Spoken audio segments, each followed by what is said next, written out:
failure ta na mismanagement. Hatag rata nga hatag sa mga nangutang. Wa ta maghuna-huna og unsay consequence mahitabo sa ato ang tindahan kay lagi maluoy ta. May mahangi man og pamugas, wala na sila bugas, mangutang og bugas. Utang lang dito, hatag ra pud ta nga hatag, utang dito, utang diri. Kung di mo halin sa ato ang tindahan, ato ang ipahulam nya mautong murag malusit ba na kuan gidi malas atong tindahan kay dili daay tanang nangutang sa ato ang balos bayad, magtarong og bayad ang uban. Sus, lisod kaayo. Sa una sila magpakiluoy. Dili gud ingon nga magpakiluoy, mahangyo ba sa ato na mangutang. Karon luoy kayo. Sila ni hangyo ra sa ato sa una mangutang, pero kita karon mo'y nagpakiluoy. Kita may nihangyo na ron nga bayari na in taon, maluoy ka. Bayari na akong kwarta, wala tubuay na 5 years na. Bahasa na to madam, lang pud makaginansya pa ta.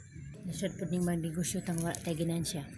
Kani magripak-ripak ta, mag-retail ta ba kay nakahinumdum ta sa una nga panahon no nga wholesale ato should gid ini magnegosyo ka nya kanang wala pa ka na kahibalo kayo unsaon pag-manage ang dako nga negosyo. Failure gid. Pero okay ra. Okay, naana man gyud kung naay failure, at least matuto na ta og unsaon na to pag atiman pohon para walambo atong ginagmay nga negosyo. Mas nindot ni masugot kas ginagmay padulong sa ginagko kung diha ra pud asta tama ra pud okay lang. Kung walambo pud og maayo, grasya sa Ginoo, maka-realize ta ba sa una nga naapatay ka kapital nga dinagko. Abusar, mag-abusar di ay tanong. Mga tao pud abusado. Pagtanaw sa imo nga naa kay kwarta litso hulam nga hulam, ultimo lagi halin sa tindahan hulamon. Ihatag pud nako kay na pa may reserba, hatag pud na hatag. Sus, Ginoo ko sa tigpaningil kay